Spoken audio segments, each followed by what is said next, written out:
Hi there, welcome to the Presgrove case. Today we got quite an important, interesting, creative map analysis where we're taking a look at a supposed event which took place on the day of Noah's death, but before the official announcement, or at least from Caden Pressey's timeline, it happening beforehand.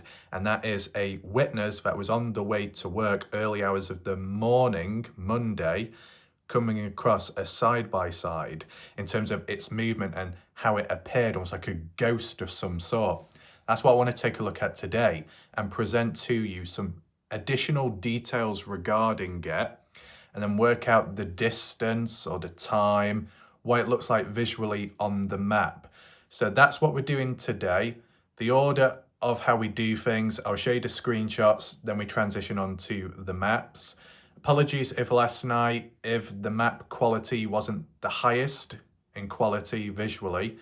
That's because of technical issues once again, having to upload, then re-download, then re-upload, because individual clips were freezing and pausing out of my control. Very annoying. Hopefully it works out better tonight.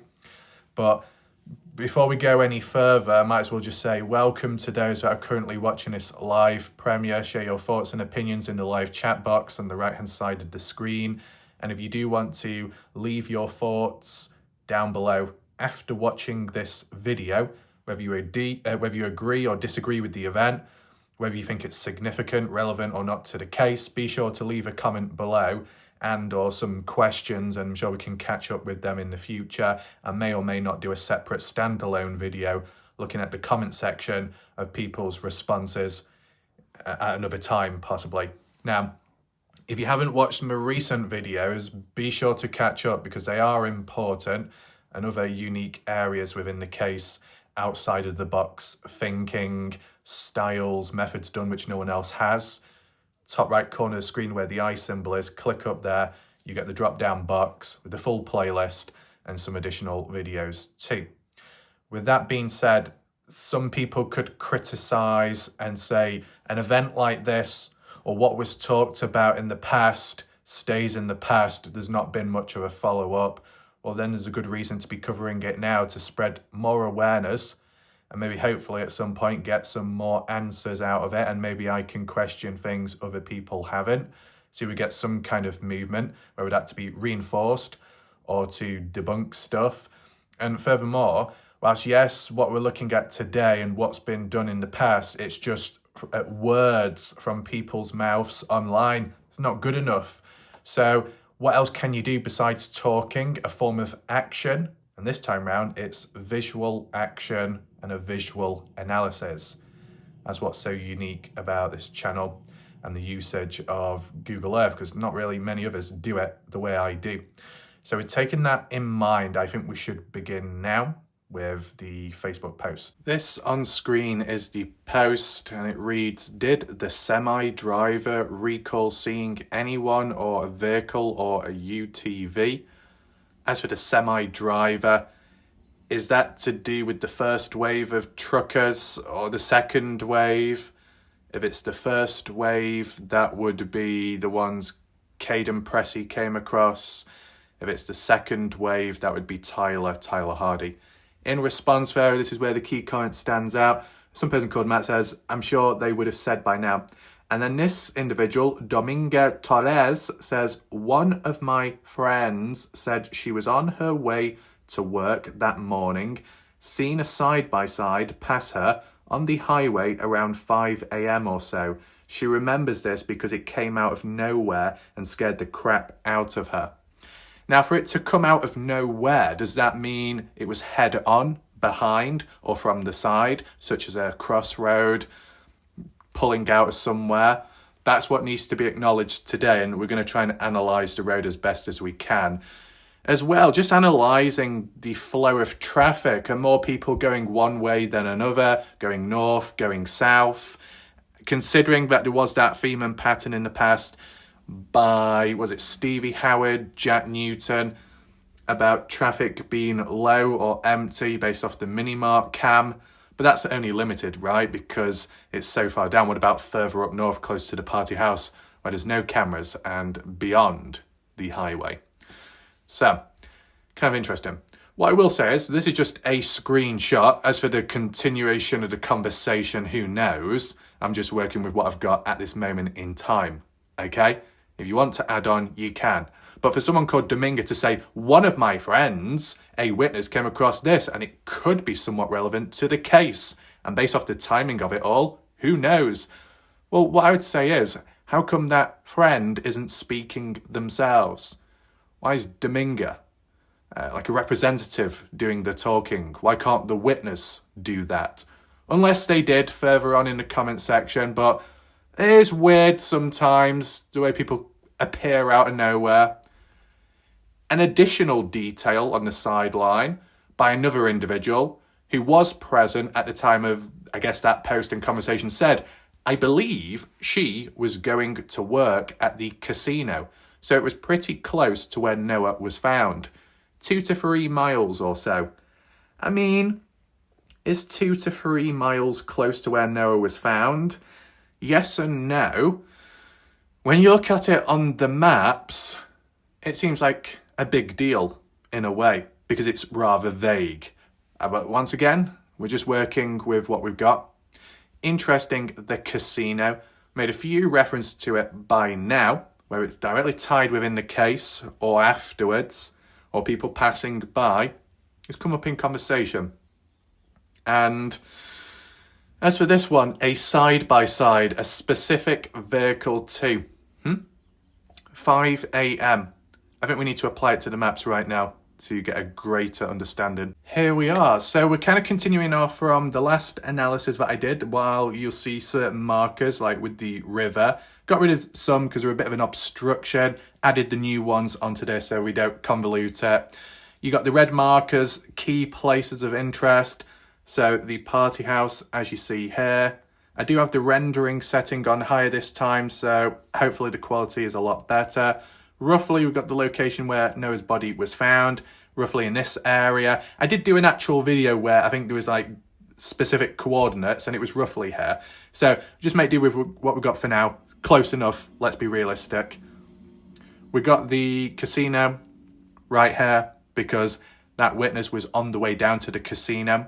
To say on the way down, going to work, could be the same route direction as Tyler or Tyler Hardy when they were going down, which would be south towards Terrell. That would mean passing by the area where Noah Presgrove was found dead. And at the time of when this side-by-side appeared out of nowhere, was Noah Presgrove already dead by then? And if he was, did the witness actually see Noah's body? Or was Noah's body just not there at the time? Because whilst I'm cutting in a little bit, I just want to mention a very important point and make sure to clip this moment. If you're at the scene of the highway, right, where Noah was found, roughly speaking, just go on ground level. Why the hell's that showed up? Get away. Round here. And let's just say, because we don't know the official time of death, do we? But Jack Newton said it was 4 in the morning. So let's just work with 4 a.m. is when Noah died, his final breath. Where was that at, though? At the highway or elsewhere? On the property? Who knows?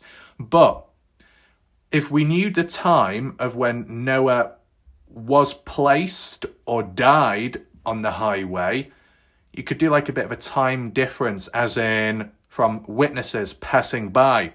It wouldn't be accurate enough, but in an ideal situation, if you got the likes of Tyler and Tyler Hardy, who are driving by, heading south towards Terrell, on the other side of the road, which would be the side I'm on, they would be more likely to see Noah's body and in the middle of the road, the shorts. So they'd have to drive around the shorts, not to run over them. Notice Noah's body. Fine. That's at around 5:43 onwards. And anything before that, whoever was passing by, how did they notice Noah's body? And did anyone? You get what I'm saying? So if you used to say the timestamp 5 a.m., you got a woman driving down here, would have to have passed by the area where Noah's body was found at to head towards Terrell, pass through there towards the casino. If that's the exact route taken. And that's how it seems to be worded on Facebook. On this side of the road, same route direction as Tyler or Tyler Hardy, but what's the difference between the two people, or peoples, groups, individuals? Well, this supposed witness only saw a side-by-side, did not see anything about Noah's body. So would that mean that at 5 in the morning, at least, Noah wasn't on the highway, hadn't made it to the highway yet, but could possibly be dead though, but elsewhere? That's one way of measuring whether Noah actually died at the highway or not. Whether it be accidental or straight up murder, in terms of the actual location, what other tools can you measure?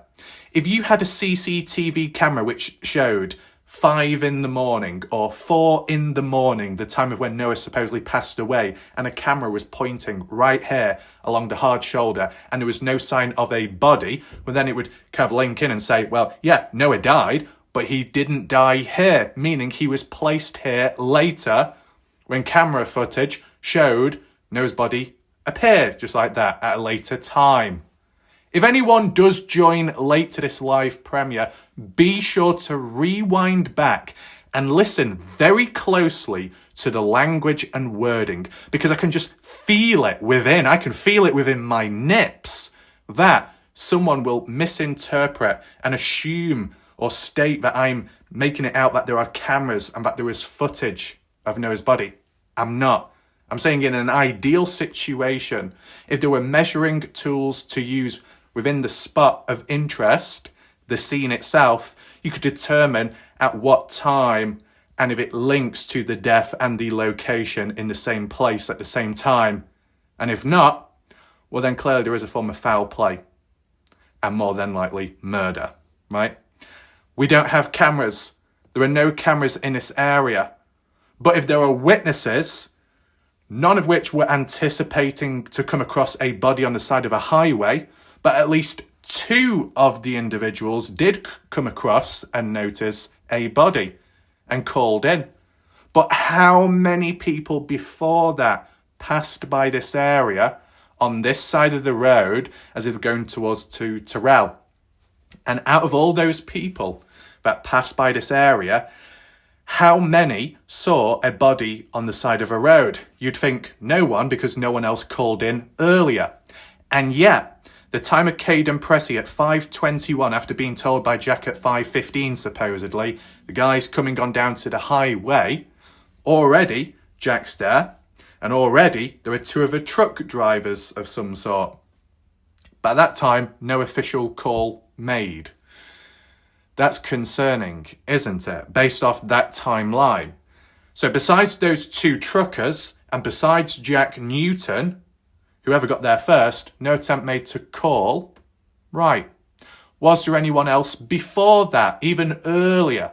If Jack is aware that it's 4 in the morning when Noah passed away, from 4 a.m.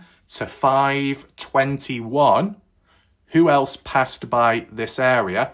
And did they notice anything? See, if you didn't notice the body on the side because you're looking straight ahead, because you're driving, fair enough. But for Tyler Hardy to say that there was something in the middle of the road, which with the white shorts, you know, no one else mentioned that. This woman at 5 in the morning didn't mention anything about seeing something in the middle of the road. From at least the conversations and discussions what we've seen in brief detail. Get what I'm saying? Use that as a measuring point. If there's anyone else that was driving down this road on a certain side of the road to pass by, to notice whether a body or something was on the side, and if not that, if shorts were in the middle of the road, it'd be interesting, wouldn't it? You got to take in mind, though, based off if it's true that there is video footage of removal of shorts and then the white ones being replaced, but not put on Noah's body, but instead just chucking him in the middle of the road, which just sounds very stupid, to be honest, that happening. If there is truly a video with a specific timestamp, it may or may not link with this event as of today, 5 in the morning, possibly. Because what you got to take in mind, I just want to make it very clear before we go any further. Caden Pressey said at 5:21, when he got down to the scene, Noah Presgrove was still wearing black shorts. But after 5:21, more so after 5:30 a.m, when Caden left with the guys, Jack remained, 2 truck drivers remained. At some point from there on till around 5:43, that's when it supposedly took place, tampering with evidence. Because when Tyler Hardy came on down, witnessed the body, witnessed shorts in the middle of the road. You can get the idea of the order and the timing of everything. So between 5:30 to 5:43, that's when removal of shorts took place. And the white shorts ended up in the middle of the road. So that would mean before that, and before Caden, this woman driving on down wouldn't have seen the shorts in the middle of the road because she was too early. She got there or passed by before the removal of Noah's shorts. So there's one less obstruction along the roadway, meaning if she's looking straight ahead, she wouldn't see anything in the middle of the road.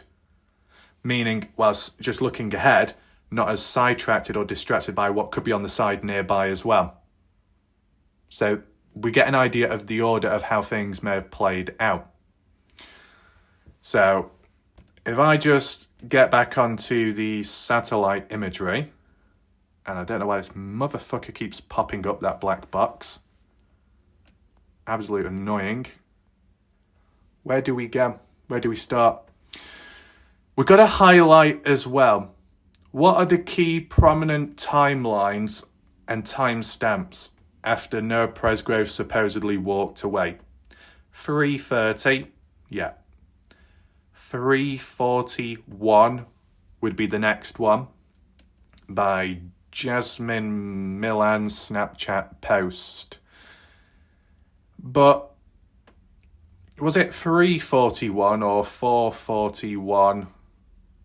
A post made by Sarah Long on Facebook with that time saying that's when people went out searching for Noah for 30 minutes up to 1 hour, unsuccessful, and then people started leaving, going back home. I say possible timestamp, but it's not said with enough confidence or certainty. So really 3:41 being the last prominent one and actually documented via Snapchat with a timestamp. So then the next time would be 5:15. That is a massive jump, isn't it? But that's just how the timeline has gone, as for what I'm aware of. That's a big block of quietness. Only 4 a.m. is really the middle ground, as in the supposed time of death of Noah, from what Jack said in a conversation with Justin Roy in the past. And that was documented. And it's not really been contested since. And I have gone on and on and on about it. There's been opportunity. It just hasn't happened. So that's why I stick with the time. Simple as. So then, if you narrow it down from 4 a.m. to 5 a.m., what the hell happened there? At 5 a.m., if this woman sees a vehicle appear out of nowhere, 15 minutes later is when Jack gets to the party house to let people know what supposedly has happened. Not everybody agrees with that timestamp or what Caden says. But do you get where I'm coming from? From 5 in the morning to 5:15, could it be that the woman that witnessed a side-by-side out of nowhere was Jack Newton getting back to the house? I wonder. It makes you think. You know what, it's a miracle that I've actually simplified it without going too deep. But there's still time to go a bit deeper as for the location, the true location. Because we said about distance and an individual from what they could remember, it happened along the stretch of the highway. To say the highway is very vague because look how long it goes on for. It goes all the way through Ryan, goes to Duncan, goes to Meridia, or whatever the hell it's called. and Comanche beyond, miles and miles, 40 plus miles worth. That's not good, is it? Yeah, you could say, I was driving down the highway. Oh, so that must mean you're a witness or a person of interest, right? Because you're near to where Noah's body was found or where he ended up dying. Not quite. You need to know the exact spot. We didn't quite get that, but what we did get was a range. Within a 3-mile range when driving down the highway towards the casino. Based off that, I've got like a middle point, which is what you've already seen. Let's get back to it here. Kind of like a middle point. Driving down, so the perspective you would think be looking down that way further on. I do have the other marker down here called 5 a.m. Woman sees side by side appear unexpectedly on the highway. Where I've got the marker isn't where it actually took place. I just put it here so it wouldn't obstruct the view of my other markers and text on screen, just so you know. But what I have done, I've highlighted in red the route taken to get to the casino. And from measuring it, it just so happens to be the correct distance and range as in what the other individual stated where she was at, roughly. And unfortunately, Google Earth has spazzed out once again. I know. Will it let me do it? I'm not too sure. Measure. For some reason, it's in feet, I think. It's not even in miles. And I went into the settings. I adjusted it to miles and it just doesn't change. It pisses me off. Anyway, roughly, and I'm saying roughly, that's about 3 miles or so. So from down here, as you see, down here on the highway to there, to there. It was about 3 miles. So along that stretch, she could have come across the side by side, but that's after. That's beyond. So it depends which way the side by side was coming from, what angle, what lane. Did it overtake her? Did it pass by her because it was going the opposite way she was going? Did it pull out of a roadway? Well, that's what we can do in a second. And vice versa, if it's beyond or just after, as if you're going towards the party house from there, the body marker, to down here, I know it curls in, but roughly, it's about, it's like something like that, okay? Not far from the casino. So it's along the way.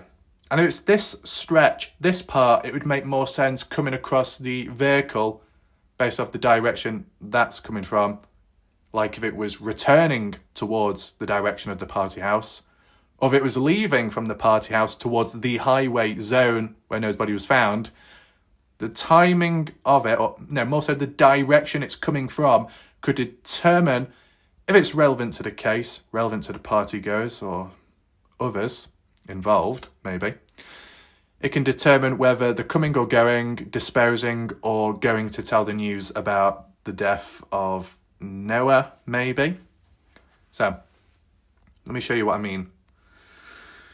North, east, south. So we're currently facing west towards Red River, and supposedly Warlight Raft discovered that Red River was redder than usual. Oh, wow, is that so? I don't know if people are trying to be patronising there, but I don't think so. So just a little side thing. Some humans may have minimised, played down the importance of my video, saying all Warlight Raft did was walk about and look at some water. No. Only an impetuous, ignorant human would think like that. Reality is, I looked at a potential event, which was mentioned by BBC of all people, but furthermore was mentioned in the past by some supposed experts. Viewers witnessed it at the time and told me that maybe you should take a closer look at the river and any buildings nearby, because that's where things need to be checked out, supposedly. And that's what I did. I tied it all together as a visual form of learning and trying to work out the possibilities, the access points, the entrances, the exits, the possibilities, the themes of disposing of items, certain evidence which may have never been found, retrieved since. Okay? I didn't just simply walk about and say, oh, look, there's some water. I went beyond that. So when humans want things simplified or summarized, yes, it's lazy, but it also leads to lack of context. If humans lack context, then they go off blinded, confused, misinterpret stuff.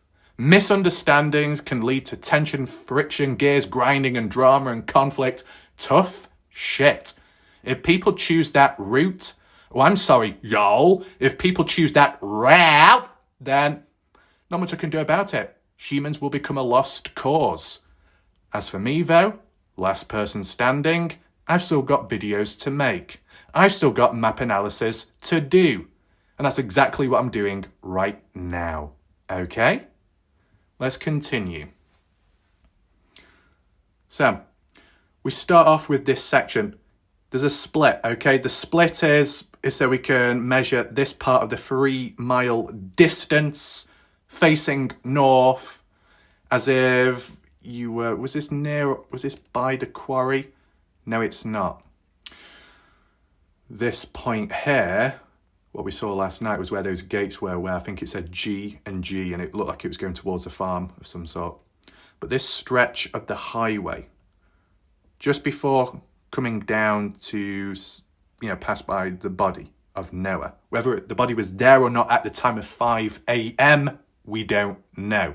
Because this woman who saw a side-by-side down this highway, within the 3-mile distance of Noah's body, roughly, no mention of the body, just a side-by-side.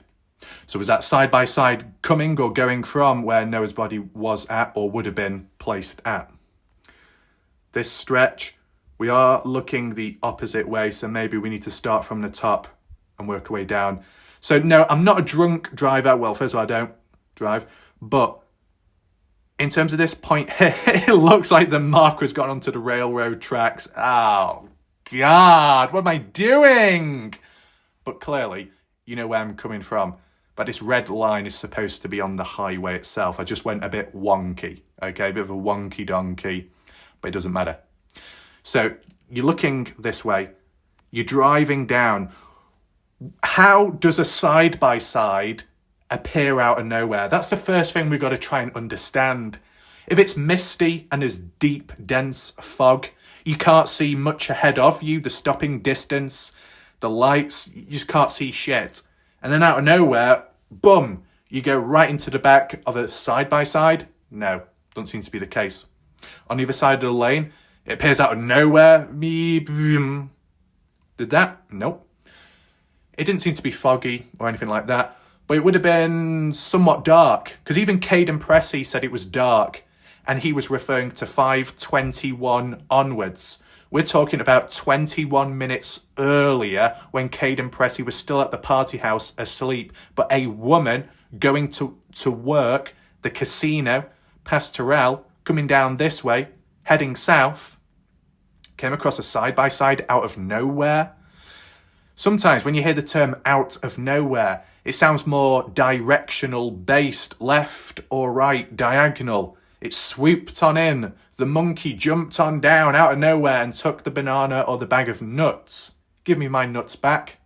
And the monkey said no. So she's driving on the right-hand side. What lane was the side-by-side on? You'd think the opposite. If it was the opposite, it would be going north. She's going south. Was the side-by-side going north? Was it out of nowhere, as in it was parked up, dormant, and then suddenly the engine turned on and its wheels spun and then it sped off towards her, passing by? Or could the vehicle have gone the other way, going south, because it first went north and it was coming back? And if it's coming back towards the party house, maybe, so it would have overtaken her. So from behind, unexpected, to a loud roar of an engine, over undercutting, vroom, it makes you jump, possibly. And then the other one would be like a side road. if that was the case. Do we have any, actually? Well, we've got one there, but that goes into a field, so unlikely. An actual dirt road? Well, we've got one here. So, let me show you what I mean. Does it say the name of this? No, just the highway itself. I didn't know there's like a road. So look, you see that vehicle there on the left? That could be her. I'm not saying by it is, but from that perspective, she's coming this way. And then on the other side of the lane going north could be the side-by-side. Did they pass by like that? But because it was moving faster side-by-side, it made a jump. But to appear out of nowhere, does that mean that the vehicle didn't have lights on at a time? Because even if it was really dark, not foggy, just dark, in the distance, if there was a vehicle oncoming and it had lights on, you would see. Or you'd see like something at least. Unless, well, even if it was behind her and it overtook, surely you would have seen lights in your mirror. So what's this whole like unexpectedness out of nowhere? Like it just appears. It kind of reminds me of the YouTube videos where you've seen footage of people driving down a road, they're behind another vehicle, and the vehicle in front suddenly swerves about. So the other person behind, unknown to it, ends up seeing why, and within a split second, a person just appears out of nowhere on a bicycle. Like a time traveller, if you see those videos online. It's very weird and creepy. Or a car just spawns out of nowhere along a busy road, streetway, and you've got to dodge within seconds. Unexplainable events like that, kind of similar to how it's described here. But let's just say she's driving down, okay, such as that car. Then by the side, such as a pull-out section of a dirt road, a side-by-side is waiting to pull out, whether the lights are on or not.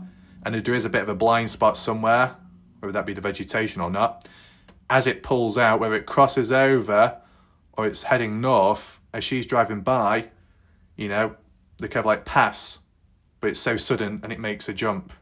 But then if it was heading north that way, that's more so that's going away from where the body was at, and more so would be going towards Ryan, Warwicker, Comanche, Duncan and all that over there. It's going away from Noah. And if it's going away from the party house, and at that time of 5 a.m, it's likely not to link with 5:15 timestamp of Cadem, when the announcement of Noah's death is revealed. So there's that. If we head on further down, do we have any other opportunities of pull-ins, turn-off points? Well, we do here, but why is this? Let me just check. Right. Very unlikely. Oh, there's a vehicle there and a house. I've never seen this. That's weird. It looks big enough, but I've just never seen it. Is that an actual house? I don't know why, but it looks like Texas Chainsaw Massacre, that house. It being in a field near to Texas. Oh, whatever. Look at that vehicle there, parked up on the side. What's that all about? Anyway, something like that. Looks like maybe private property. There is a mailbox, so fair enough. Fair enough. Can't imagine a side-by-side pulling out of there because they won't belong there or live there. But still, it was just another turn-off point. Then we got that one there. Let me just make sure I'm going the right way. Yes, I am. Once again, you got another turn-off point there. More so on the right-hand side. Goes towards Red River. But once again, 2 mailboxes, houses. Yeah, people wouldn't be coming from that way. We're starting to see a bit of a population, people within the area. Now, these houses, what you see, right, as an example, if anyone's living there, you would think so. Anyone who lives within the area, roughly, within this 3-mile distance of where Noah's body was found at, were they questioned, interviewed, or not? Anyone know? Would any of these houses have cameras near to the highway which could show anything of interest? Let's move on. There was another turn-off point here to the left. Have a quick look. How does that appear? Ah, okay. So once again, looks like private again, farmland, built brick, a bit more established. Yeah, wouldn't be pulling out of there. And there are those stickers. Is that private property or keep out caution of some sort, right? Is what I mean, it's ticking it off the list. If you got a standard general dirt road or an official proper tarmac road, that could be where a vehicle such as a side-by-side pulled out of.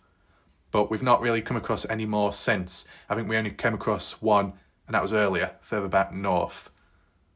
So let's try again, turn it off. Next one is this, but there's no point going down there because it's gated, so it won't be that. Going further down. What is that? Oh, it's have I ever looked at it on ground level out of interest? Ah, there you go. This kind of reminds me of the Dylan Rounds case where it was close to the border between Montello, Nevada and Lucin, Utah. And next to the border, or across the border going into Montello, Nevada, you had something similar like this with the overhead lines passing on by, connecting onwards. Kind of reminds me, that's all. Not much significance right now, but then we get to a bit of a crossroad. Let's have a look at this one. There we go. Can't quite read the notices or signs. Is that like a general dirt road? Is it possible to drive down there like members of the public?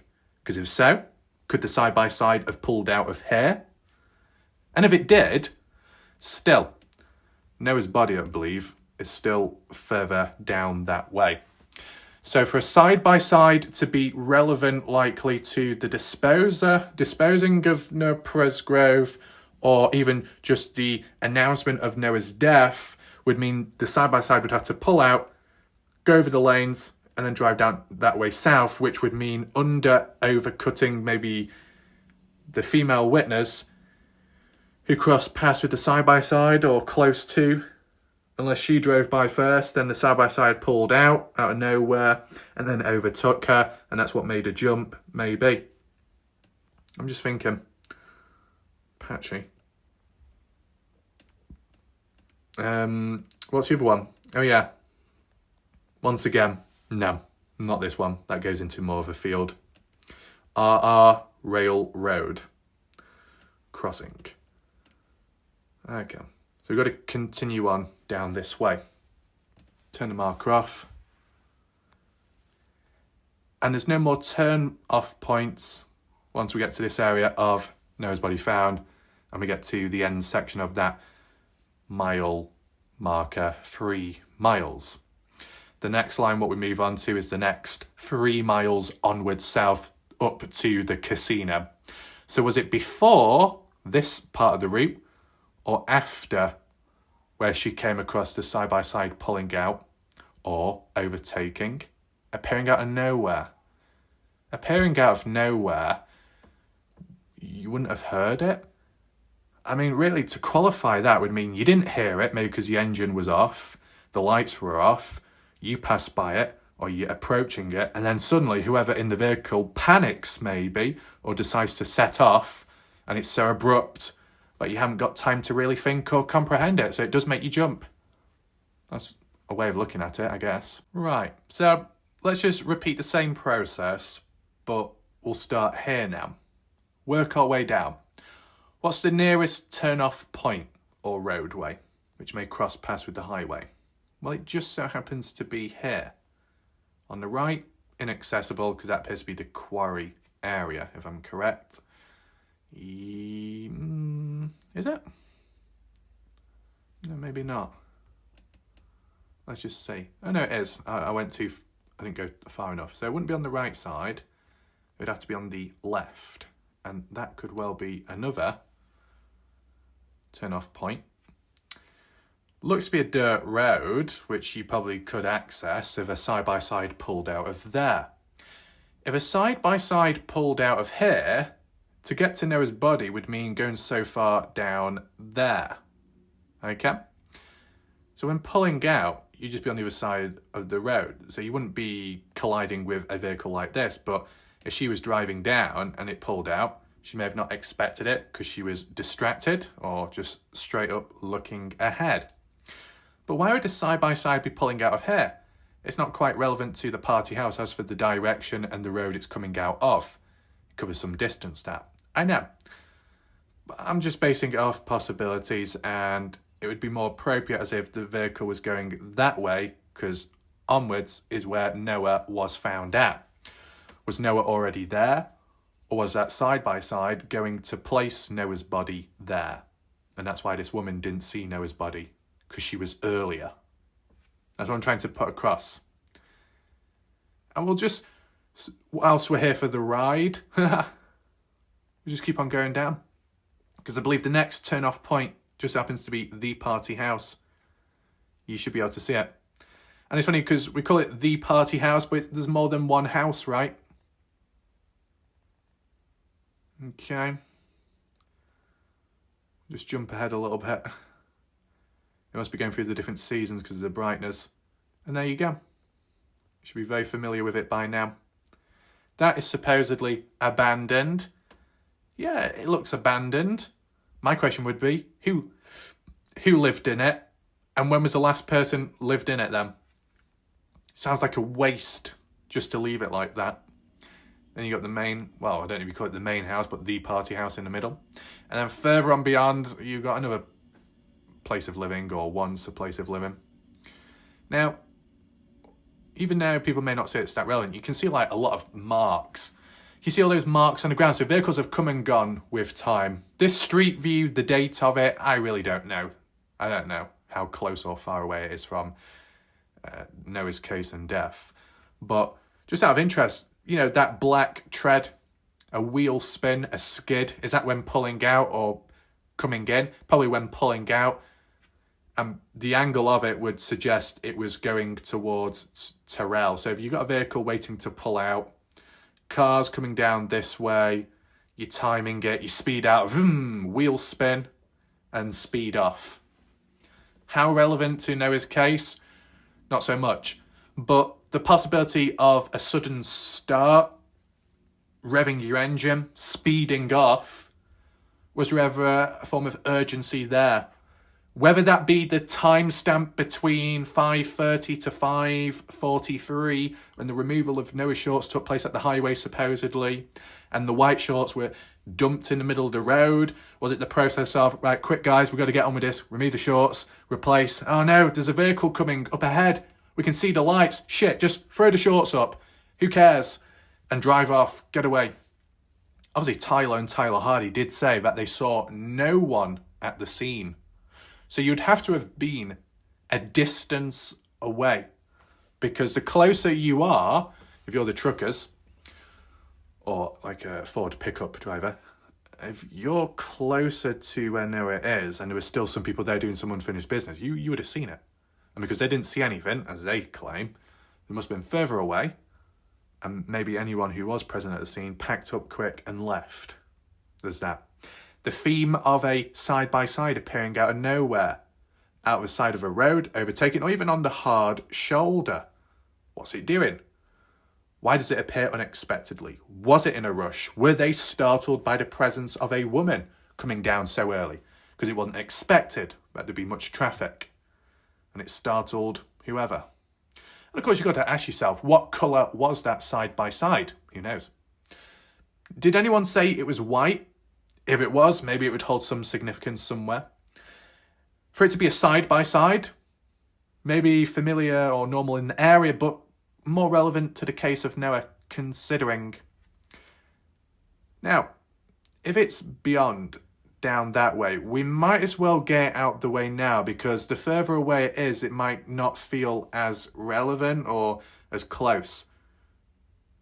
We will return back to what I was going to talk about there. But the next turn-off point is this, which appears to be, I guess, another country road you can go down. Maybe pulling out of there. And beyond. Well, beyond, that's where you got Terrell. This is where you got the mini-mart and the cameras. And we might as well bring it up whilst we're here, if we can pinpoint it. Oh yeah, pinpoint accuracy, precision, like my laser pointer nipples, locking on in. The colour red shines bright. Mini Mart with the cameras, Stevie Howard, Jack Newton, cheerleaders pushing it. There was no traffic that morning, no traffic whatsoever. And maybe, just maybe, that's true in this area only. The cameras will only show a certain spread of the highway. You go beyond, you're going to see jack shit. Okay? I can't remember how far it is. It could well be this as an example. You can turn down there. You can go into Terrell, the neighbourhood. If the cameras are way down there and you turn off here and do the back roads, the cameras aren't going to detect that traffic, are they? Or if there was more vehicles further on but only went so far down, the amount of turn-off points what we've already seen further up north, vehicles could have come so far down, turned off, and did not pass through to Terrell. I mean, the flow of traffic, from what we have seen or heard, a range of people were actually coming down south to go to work. How many witnesses, how many people have we heard that said, oh yeah, around that time, I was actually heading to work, but I was going north? Sounds like most people were going south. Wasn't it Tyler and Tyler Hardy going south? This woman earlier on going south? Anyone else? And look, there's another turn-off point down there. Further down here, though, if it was a side-by-side, is it as relevant to the case? Maybe not. People in a side-by-side at 5 a.m, what would they be doing in a vehicle like that?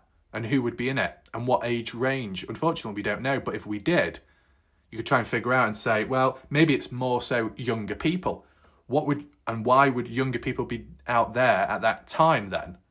Does it correlate to anyone still being awake or doing stuff nearby or hanging out with friends? Well, it just so happens that a bit more up that way, a mile roughly, you got the party house. Interesting.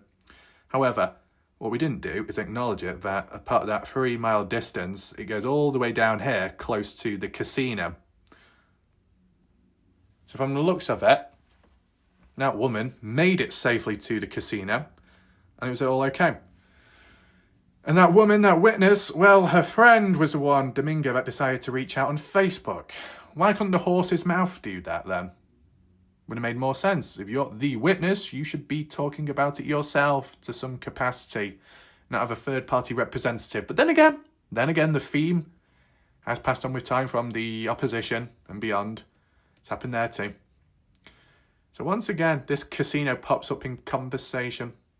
It'd be ironic if this person at 5 a.m. who was going towards the casino was the same person that reached out or was reached out to by Kathy Bingham in the future about the casino and their supposedly Noah's hat or a lookalike hat being disposed of in the toilet area, bathroom, male, 3 guys, one of which confirmed to be from the party. Wouldn't that be ironic? You know? Because that witness was working there. Is it the same witness who on Monday morning was passing by and saw that side-by-side? Oh boy. Let me know your thoughts, possibly in the comment section. So, you see the total distance. It's either one or the other. You got the middle ground there, Noah's body. It's either before or it's after within that 3 mile. Or it could be a combination of so far on this left side and so far down on the right side. I just wanted to give like a rough one. So many miles north, so many miles south. Okay? Pretty much it. If you go for closer to the midsection area, where it would be more relevant and important, you got the party house there. A vehicle could pull out, couldn't it? And head, more likely, more relevant to the case, would be heading north that way. So it would have to cross over the lane and go that way where the truck is going. If that woman, that female witness, saw the side-by-side near or pulling out of that party house, and that's at 5 a.m, would that be the act of going to the highway to dispose of Noah's body, where you're going in the right direction? Or is it the act of just driving home or going on elsewhere? Well, it couldn't be in the situation with Jack if it was a fishing trip, because Jack was the one that said he woke up at 5:50 in the morning, and also said that around that time onwards, that was the act of going on that fishing trip. So anything Jack did do before that, earlier on, asleep or sleepwalking, there would have been other means to be moving about. And tying it in with Caden's timeline, that at 5:15, Jack returned back to the party house. 5:15. 15 minutes earlier, a female witness sees a side-by-side appear unexpectedly out of nowhere 3 miles away from Noah's body. Yeah. Still makes you think, is there a small possibility?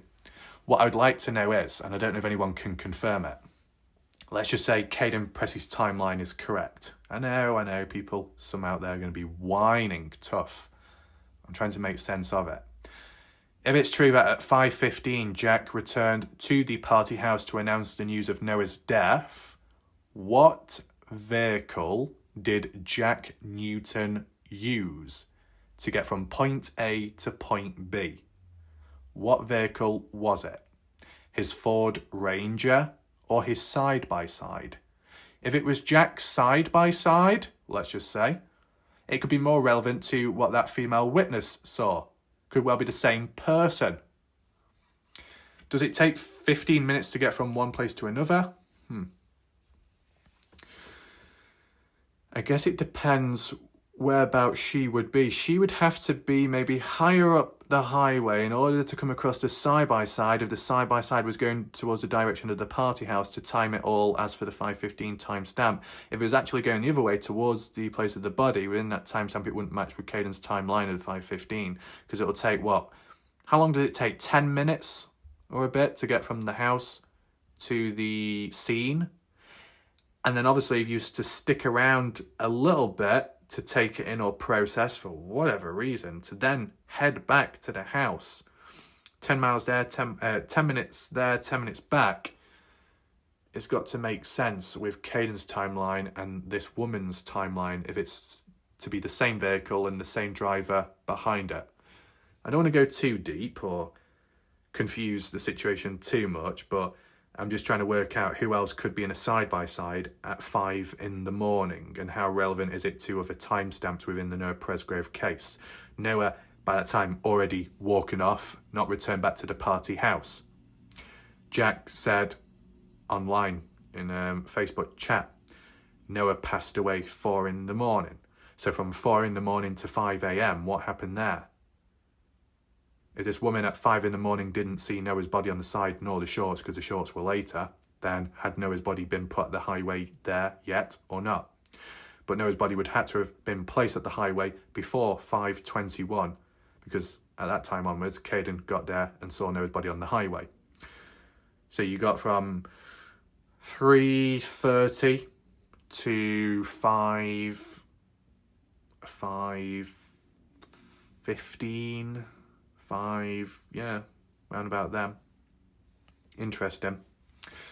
Let me know your thoughts in the comment section, what you think. There is a chance that there could be people out there that say, wow, Ralph, you're turning nothing into something and it's desperate. No, what I'm doing is making use with what I have, which is limited, filling in all the grey areas with questions and like a form of visual learning. Just wanted to put it out there. You know, these type of events, which could hold some kind of weight because of the relevancy or the timing or the location, it can't just be brushed aside. And an event like this has been brushed aside in a way. I mean, I did a shorts clip recently and, you know, it's a thing people have forgotten about or at least put to the side of their mind because, look, this is what the reality is. My videos are long enough to talk about a range of things over time and keep referring back to certain events. And I try and keep referring back to a range of different events based off the theme of the videos. But as you all will know, we can get very focused about particular themes or topics. And what's one of the most reoccurring themes and topics in this case? The cause of death with Noah Presgrove. Murder, accidental, hit and run, a usage of a vehicle in other ways. That's what it always keeps coming down to. But if you look at my shorts clip earlier, you should be looking at the importance elsewhere. Besides determining the cause of death through the autopsy report of Noah's actual body and injuries sustained, why not look at the damage sustained to other things like artifacts, clothing? You know, when you have a case where there's no body, literally no body, it's somewhere or it could be hidden, but there are traces, there are remnants of other evidence, clothing, which may have blood on, it could have DNA evidence, very crucial, directional based evidence too, prints upon it, track marks, tire marks. You can start piecing it together, right, and determining what actually happened, even without a body. It's like the cherry on the top, the final nail in the coffin for a case, an investigation, finding the main piece of evidence, which is the body. But you look at the Dylan Rounds case, what was found along the way. The body wasn't found immediately, but other key bits were. Clothing, Brenner's bloodied shirt, also seen in the time-lapse footage on the day of Dylan's death. So it worked there, it told a story, it incriminated someone. The same could happen here in this case, but certain evidence besides Noah's body gone missing supposedly. And as for other miscellaneous items, a bit of a mystery. In terms of Noah's shorts, very important, but I think they were washed, so no DNA on them, which is unfortunate. But what's also important is the condition they were in.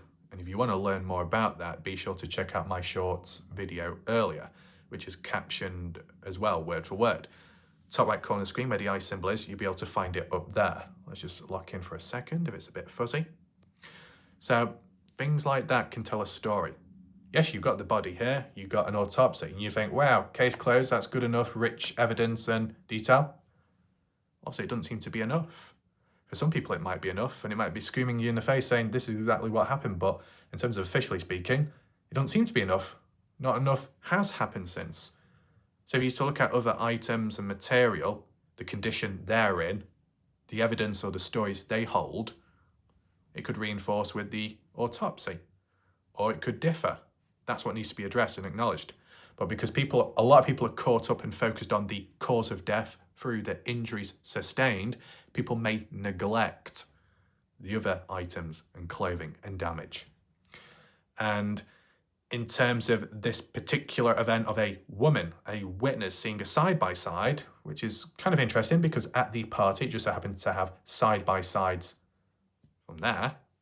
Could be one of them, who knows. The one that Noah drove, Jack's, well, the one that Noah borrowed from Jack's or Jack's after, or somebody else's. It's just worth bringing up. There might be still people that talk about it briefly, but how often do you get a focused video? Not so much. You know, some people may question me and say, you've not done this, you've not done that. Bitch, please, I have. It might have not been a full-on dedicated video, but I have made references. I have played clips. And with time I felt, you know what, it's not good enough. I could have a 1 hour long video where I bring in a key piece of info or a screenshot, a short clip. Yeah, but it's within a 1 hour video. How do you find it? Is it all to do with the title of the video? Not quite. It might be just a portion, a vessel of it.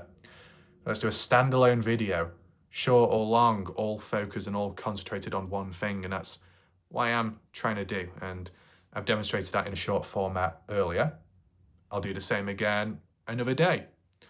And then if needed for more explanation, elaboration, I'll do an extended video. It can all be done, okay?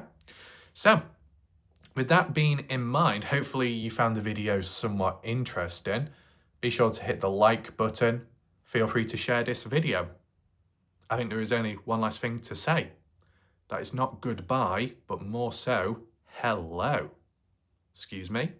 Yep, standing ovation. You thought I had one white top? Yeah, think again, man. Another one has appeared. Well, it hasn't appeared, it's always been here. It just depends the time of when I wear it. Yeah? Are people scanning the room? Yeah, people are scanning out.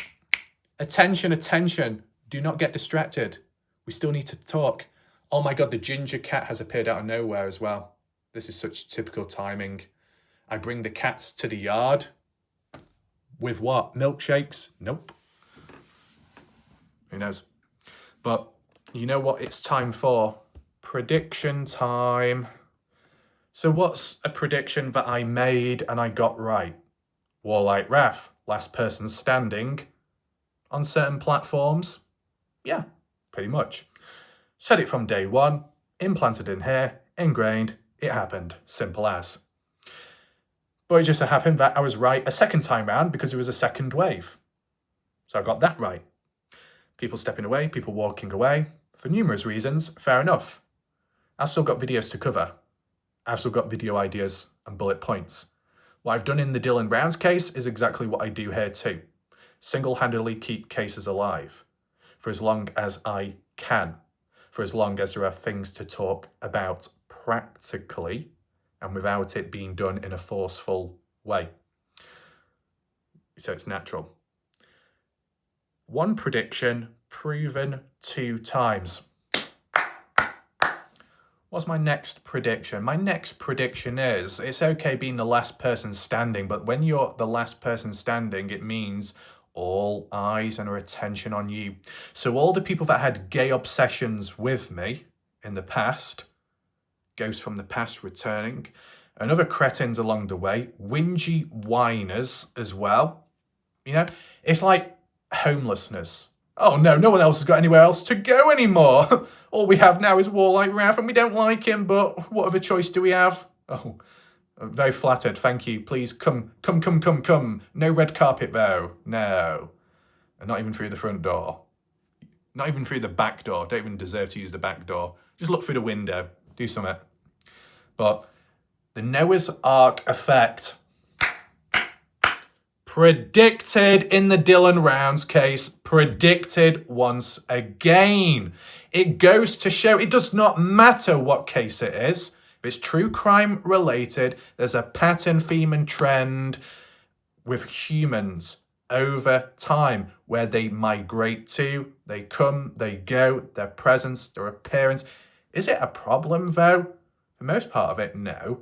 But if you talk about detractors, subcell groups and divisions of people, problematic ones, dark forces and beyond, and not all dark forces have to be those within the case. It can be just random people. I've seen it enough. Black widows as well. Camels somewhere. Too many humps. What are they actually carrying? Excess weight? Yeah. Anyway, that's something different. But people can spread about, come and go. And the dark forces, how they could appear or show up out of nowhere, and they move on. They think they take the higher ground. They go elsewhere, somewhere better. And once that implodes, it implodes just like everywhere else but here. And then what happens? Marching back, scuttling across the ground. Please, master, please let me in. I don't want to do this no more. Please, man. I got nowhere else to go. Got no money. Oh, I'm so sorry.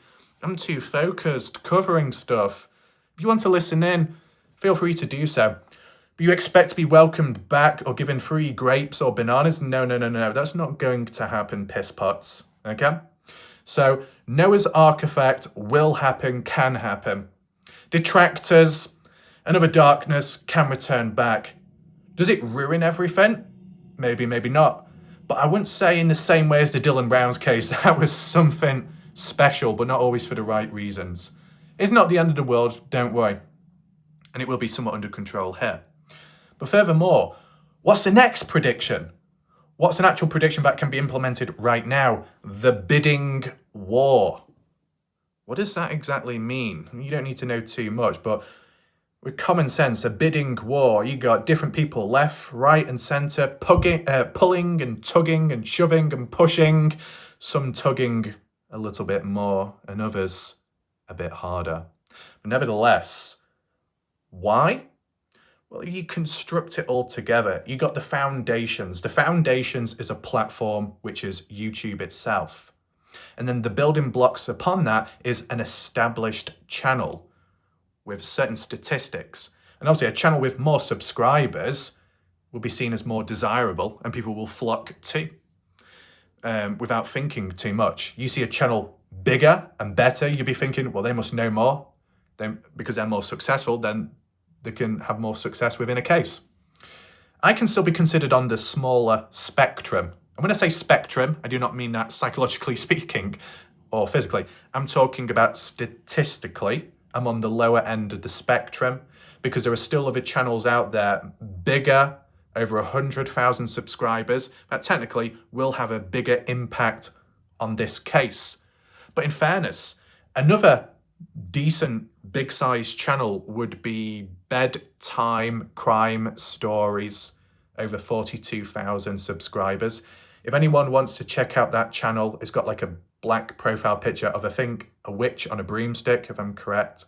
Bedtime Crime Stories, if you type that in on YouTube, you'll be able to find them. They've hovered about on this case as well on my channel, which is obviously good to see. But someone like them, if they were to cover the Noah Presgrove case, and maybe on a consistent basis with the usage of hashtags and all that stuff when editing, they would probably have an impact positive on this case too, but maybe greater, because obviously their audience is larger, bigger than my channel. But you see what I'm getting at is, you got the foundations, the platform of YouTube for a voice, first of all, for a chance of passing on info. But then it's about locking onto a channel which is capable of doing that, or big enough to have that scalability and size and impact on the case and further afar. And there are bigger channels out there, but how many actually cover this case? None, basically. How many big channels cover this case on a regular basis? None whatsoever. They have made one video and then they've disappeared or moved on to another case. But that's what most true crime channels do. 90% of true crime channels cover one case, then move on to the next. Story time from start to finish, that's it. Then the remainder of true crime channels out there will go beyond and be looking at a particular case, the ins and outs, and what happens beyond it. So if it's a cold case or it's an ongoing investigation, kind of like what I do. So by sticking around, that's what makes you a beacon, a marker. Oh, this person's sticking around, maybe long term, short, mid term. Well, then we can rely on that person more. For what exactly? Dodgy deals, dodgy favors, suggestions, ideas, simple coverage, comes in all different shapes and packages. And I was going to finish that line with something clever, but I couldn't think further enough to say that. But this is where the bidding war comes in, because once the grasp is locked in, the vision too, could certain dark forces be like, yes, let's use this platform, let's use this channel to spread a certain message or narrative for the right or wrong reasons, more so wrong reasons, right? That's how it could go. A bidding war doesn't have to be literally financially speaking, just there is a for and against, there is a push-pull magnetic attraction of some sort. And if you're in the middle of it, are you going to be swayed more to the left or more to the right? Are you going to try and stay central in the middle? Maybe most people would end up breaking. It just so happens that war-like fucking Raf has been in this situation in the past with the Dylan Rounds case, and we knew how that went. That when people suggested this or that or demanded this or that, and with the language that I used, they didn't get what they wanted. They got a bit, but not fully. And some threw the toys out the pram. Oh no, you need a bedtime story? Not gonna happen. Not gonna happen. So if you're in a situation like right now, where it might be very tense, and people are trying to desperately scuttle about and find someone to spread something, how does that go? How does it impact the case? Let's be realistic. Let's use an actual real-time example. A recent video that I did was arguably rather hard-hitting, one of the more successful videos on my channel in recent time. Statistically, averaging 600 to 900 views, which is significantly lower compared to how it was months ago at around the range of 1,600 to maybe 3,200. It happens. It's a stamina war. Exactly. Not everybody will be like an Arabian horse or a Mustang horse kicking back. Some people just get tired or get bored or move on to other interesting cases. It happens. But once I lock in for as long as I can. So I stick about, and other people do too. Credit to them. Obviously, when I did mention about stamina, some people got very petty about it, didn't they? We. Well, I'm sorry. You know, I don't know if people are jealous. Like, oh my God, you got more stamina than me. Well, what do you want me to do about it? What do you want? You want a doctor's healing appointment for me to inject more stamina into you? What, you want some bloody needles? Some infusion? The fuck do you think I am? I don't know. Some people don't get ideas. Probably too late there. But really, some people have stamina, other people don't. And some in between say, well, actually, it's not about stamina. It's actually about something else. It's about hard work and dedication, really focusing. Fuck off. Get a grip of yourself. It is down to stamina, physical or mental. You get physical fatigue, psychological fatigue, where you don't feel like doing anything or you're not in the mood to do a particular thing. It happens with time. Some more than others. That's why when people need a change of scenery or a change of a case to re-energize themselves, refresh themselves. If you're doing a competitive food eating challenge, and you're eating the same thing over and over again, you want to be able to put something different into your mouth for once. Okay? What exactly? Anything you want. No, but you need a change of scenery, refresh, then return back. Like with weights, you're doing lots of curls. Oh, it's getting too hard, this. I'm getting so stiff. I'm getting so hard. It's burning my arm only. Let's put it down. Let's try something else. Do a different exercise. Let it cool off, then return back. Oh, I can do a bit more now. I feel better, right? I don't need to do that though. Or up to this moment, I don't need to. So that's what I mean by stamina. But people get petty, some get jealous, some misunderstand it. Typical. Absolutely typical. But it happens. Anyway, still covering the case. Beacon point activated. Pushing, shoving, tugging and pulling.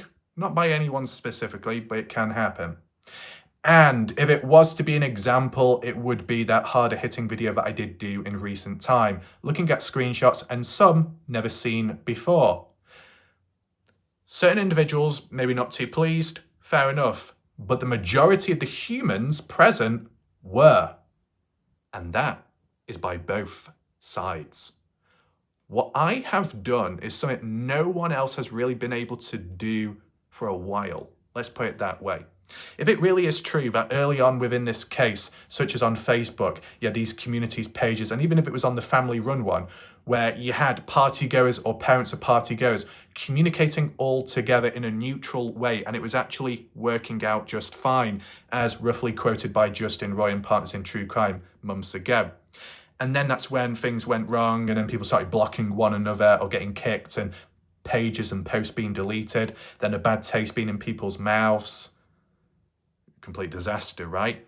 But for a brief spell of time where there was a bit of clarity, peace, but not in a do-gooder way, just neutral, able to ask questions, receive answers without much blowback or backlash. And ever since, it's been a complete mess elsewhere. Have I been able to bridge the gap? Who knows? Like, if by some chance there was someone or some people that wanted a particular type of coverage to rip into someone, and I went through with the theme, but I did not deliver or execute with the hard-hitting word or language what they wanted. Instead, I did it in a more reformed, refined, more professional or semi-professional, semi-formal way with key appropriate language and wording, absolute balance, for and against without going all in. To do something like that, to pull it off, to bridge that gap between both the light and the darkness, and for both sides to be mostly satisfied, well, just goes to show that one has some form of control or under control when it comes to the bidding war. And if there's any more of that in the future, I guess we'll just monitor and see how that goes. But these predictions are coming in fast. These long-standing ones which carry over from case to case. There we go. It'll be interesting to see if in future cases, if there are another stuff to cover, whether I follow with the same predictions and whether the same stuff happens. But 2 out of 2 cases predicted. Almost every prediction correct. 99.9% accuracy score. Looking pretty good. But saying all this, because let's be real, there'll be people out there that say, oh my God, such a narcissist. And all these little special buzzwords because people feel good about using them and they feel quirky. What I've said or what I've done and what I've predicted, how does it actually help the case? Does it get justice? Does it speed things up? Not exactly. But does it help people along the way? Yes. Can it prevent people from getting hurt? Yes. You know, you pick up on the patterns, then you can avoid trouble in the future, avoid danger, avoid awkward moments, avoid problematic people and beyond. So if we come across a problematic person or a fake person with a fake altered profile picture, well then along the way, spread that awareness so people then are aware. Whoever, whatever pisses off, returns back, well, we know now. We know what to expect. We know what can happen and how to deal with it. Look, you go back to the Dylan Rounds case, you look at my psychological videos, do some research if you want, and you can see how it can apply to this case as well. So I think it's reasonable. The progression in the case is obviously very disappointing, but it just so happens that I still have some catching up, or at least my own thoughts to share. And then once that's all done, then we'll see where we are. But in the meantime, just tick things off the list and spread awareness on certain topics or areas which may have been forgotten about or somewhat neglected. I mean, at the end of the day, there are certain points or themes which are not being talked about as much anymore, if not talked about at all. They could be considered forgotten. People can say that they remember it in their minds, good, but not being talked about. And that's an issue. Yes, I know there's only so many things you can think and talk about at the same time. It'll be juggling. But the longer you go on for focusing on a particular theme or topic, the higher the chances that a pre-existing one may fade away into obscurity. So you can try and bring it back, have it somewhere where people can reference it, then I think that will help. So I've done one of them already with the shorts. Top right, you can check it out. If I need to do a long form video about it, because I did leave a comment saying let me know on that video, then I can do so. If I don't get any responses, I'll just do a bloody poll.